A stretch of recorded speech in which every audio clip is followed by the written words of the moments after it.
This is a short video to show how to do something that nobody is mentioning on YouTube or on any Google search I've done so far.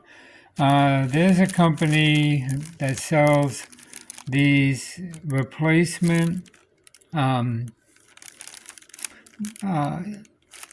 microphones. It's a condenser microphone.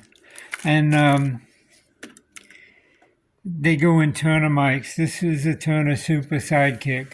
And online there are videos about dealing with the circuit board. There are videos that show you how to take this part of the head off, which has this long screw that goes into the back and screws it and pulls it together. Common sense, right?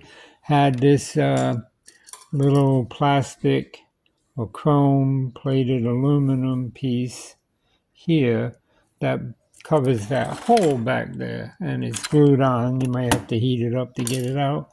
I was able to get it out with just the tip of a razor knife, right? But nobody said how to get this part out of here. And I spent a long time with a razor knife going around trying to get it out. I thought it was maybe just that aluminum screen and it was glued in, and you can see where I made some nicks in it and stuff. Well, that's no big deal. I can repaint that. But it had to come out, and that wasn't doing it. When I finally got some help, we put a screwdriver on this here that's too big, actually, this flat blade here. And you put it across here like this, or some blunt object that won't damage the thread in the hole there. Put it across there like that, and have somebody with a rubber mallet, like this one, gently tap on it, and it pops out. And that's how you get that out of there.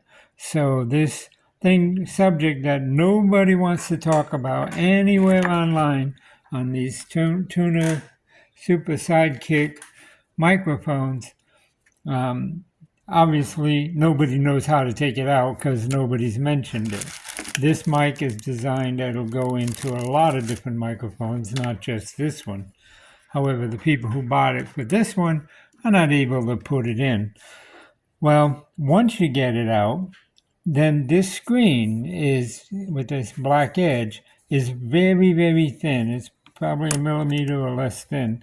And it's just crimped all the way around. You see that? So I'm unbending it with a very small little screwdriver. And that's to get the screen off so you can get to the mic, which is inside this chromed piece here. And then I can put the mic in, connect the wires back, put this back on, and re-crimp that around the back side there. And you see it's pretty big. So you never see this side. It's inside the unit. Of course, while I got it apart, I'll be able to clean off all that green corrosion as well, right? So that's where I'm at. I'm going to go ahead and take that off. I'll continue the video and show you what the mic looks like inside as I replace it with this one here. So, thanks for watching. Okay, so I got it out, and it's a job. You got to go all the way around that thing. You don't want to bend it, so you have to undo it all the way around, because if you try to force it off one side, it could just bend in half. There's the old microphone that is shot because of age, and here's the new one, new condenser microphone. So we're going to put that through. That's going to go through. Let's see if I can show you this with one hand. There's a spot on here where, well, on this one, part of this ring was missing. It was just from the mold when they made it, not a big deal. So I'm going to run it to that side, but you can run it to any of the sides. And basically, it would just sit in there like that. And then you put this cover back on, and you crimp that all the way around again, and connect this to the wires to the mic. And so that's what I'm working on, and I'm going to go ahead and put it back in, but I wanted to show you how that worked. And it does fit in there pretty nice, so that's good. Only concern I have is that this raised part here does not touch this metal here, or there'll be vibration sound. It needs to be behind, there needs to be an airspace between the mic and this metal plate.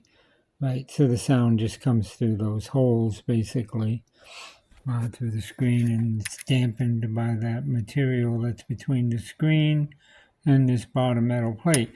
Then you got to crimp that all the way around, and you see it comes out there. So this black part is just a ring that holds it all together. And of course I can touch that up and it'll look really good. But before I put this in, I got to get all that corrosion out of there. That's just nasty. So that's where I'm at. And I hope you found this video useful. If you're working on changing one of these, now you know how to do it. Thanks for watching.